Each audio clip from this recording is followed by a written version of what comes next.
Ethiopia after 31 years war, and many lives has been lost on both sides.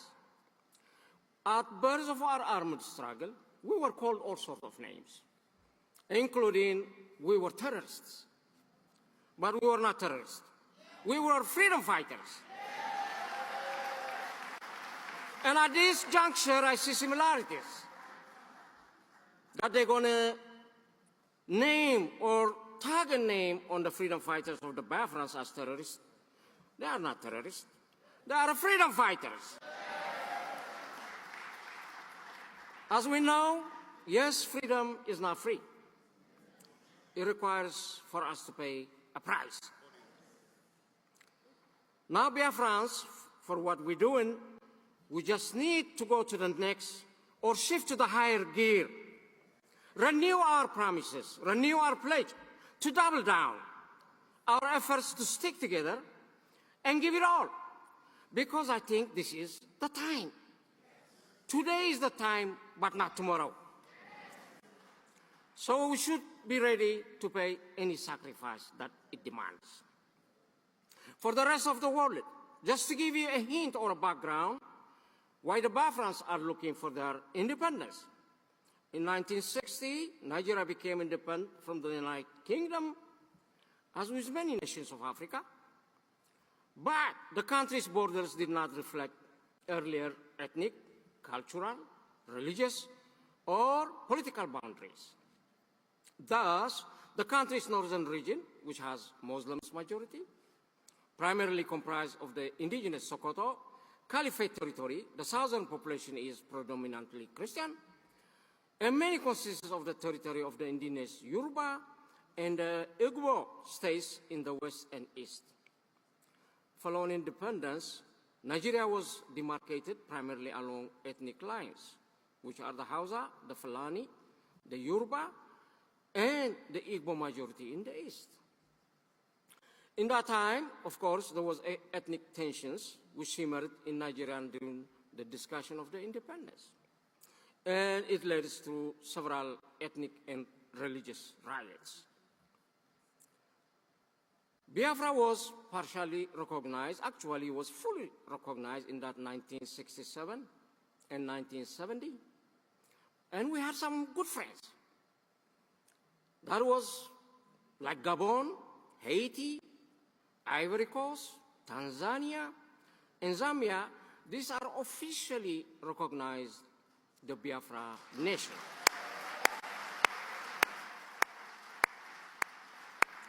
And there were some that recognized as de facto recognition from France, Portugal, Israel, South Africa, and Rhodesia. Therefore, we are still looking for those friends to show up. History repeats itself. So as we do our fight, we should always remember who our friends are and who our enemies are.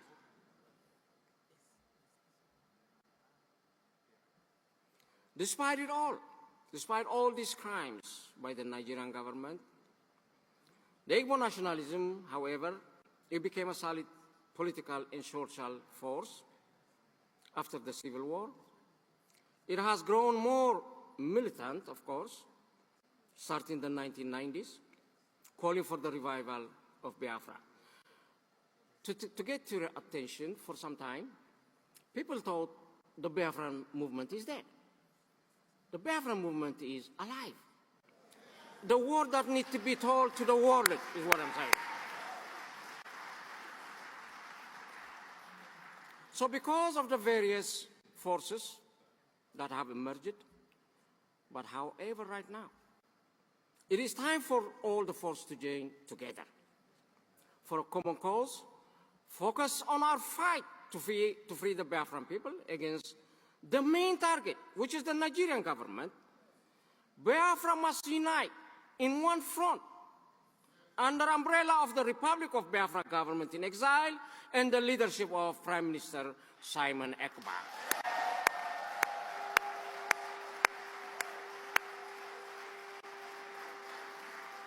Yeah. What happened during this convention? I smell some rotten eggs. Do I sense some suspicion? Prime Minister Simon is in prison? Why now?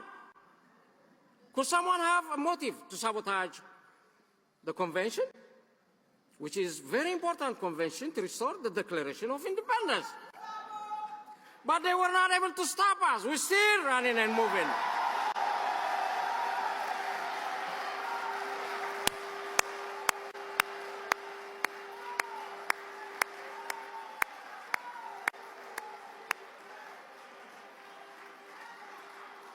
Yes. They need to hear the Biafran voices loud and clear. When you cut one of us, we're not dying. Instead, we are multiplying into hundreds, thousands, and even millions until we reach the destination, and the destination of freedom. This is a freedom fight not about if, but about when. Biafra deserves to be free. And it will be free no matter the cost it demands.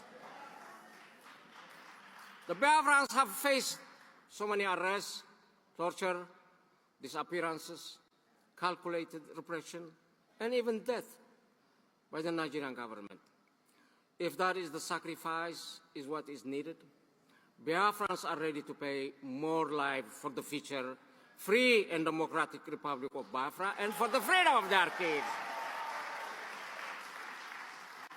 In the journey for independence or freedom, of course, you will face many obstacles and challenges. You will cross through so many fences, but you must endure and work together as a united front against your sole enemy, the Nigerian government, in order to achieve your goal and avoid targeting at each other. Remember what all repressors have in common: divide and rule. No matter what they do, we must unite in order to defeat them. We must organize and galvanize our Biafran community, whenever they might be, to support the movement for the freedom and the free Republic of Biafra for the benefit of all Biafrans. I think Biafrans are living under what I call a forced marriage by the Nigerian government. Anytime you have a forced marriage, it's not sustainable. It cannot live happily, in peace and tranquility.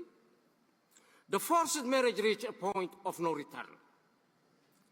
Biafra do not wish ill of the Nigerian people, but they are demanding a divorce today, not tomorrow. If possible, Biafrans desire for their independence at a minimum cost, for the sake of the Biafran people and for the sake of the Nigerian people. If it was able to achieve the freedom through peaceful negotiations, settlements, dialogue, mediation, in that case, Biafra is ready to engage, while realizing there is no such words as peace that exists in the vocabulary of the Nigerian government. So Biafrans are simply asking to be free in order to decide their future. The hurt this forced marriage is creating is very painful, and it's leaving a lot of scars in the heart, painful memories, which is hard to forgive and forget. Biafran hearts are bleeding. They want the divorce, the marriage to end today, not even tomorrow.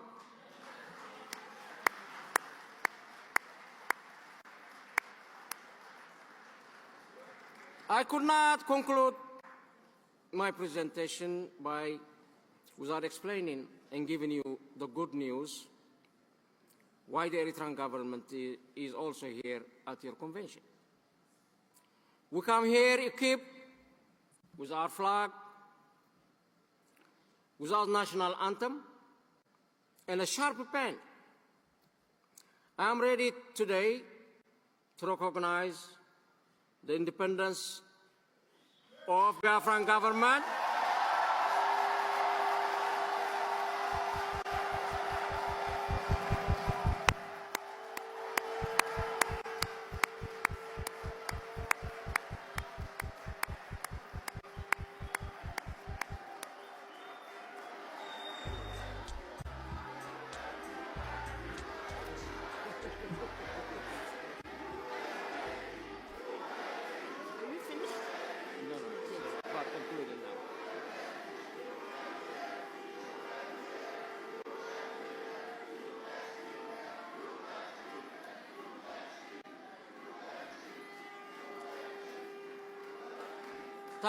Thank you. Yeah. So when we sign that agreement we will be the first nation to recognize the Biafran movement.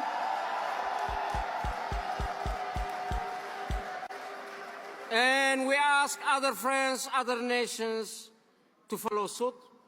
This should encourage for the rest to come, support the Biafran nation as the one before. There's nothing to stop them. For God's sake, 80 million population under repression, it is unheard of. So other nations should come and follow suit to support this movement of the Biafran people. We're going to do that. We're going to do that with a stroke of a pen, not a machine gun.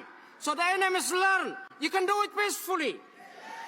You can let Biafra free. So what can that accomplish? This even recognition and the Declaration of Independence. The sky is the limit now. The sky is the limit to go. It is waiting some work from us. With a little bit of diplomacy, yes, we can ask nations, yes, even go to as far as to the United Nations to seek representation. Come to the list as an observer nation the same they do to the Palestinian nation. So we got a way to go, but it is doable. From here, nobody can stop you. As I finish my speech, I see some glimpse of light at the end of the tunnel. I think it is a light of hope. It must be a light of justice. It is a light of freedom. It is a light of peace. It is a light of love. It is a light of togetherness. It is a light of prosperity. It is a light of happiness. A light of Biafrans going home. And above all, I believe this is a light of an independent Biafran nation. God bless the Republic of Biafra. God bless the nation of Eritrea. Thank you all.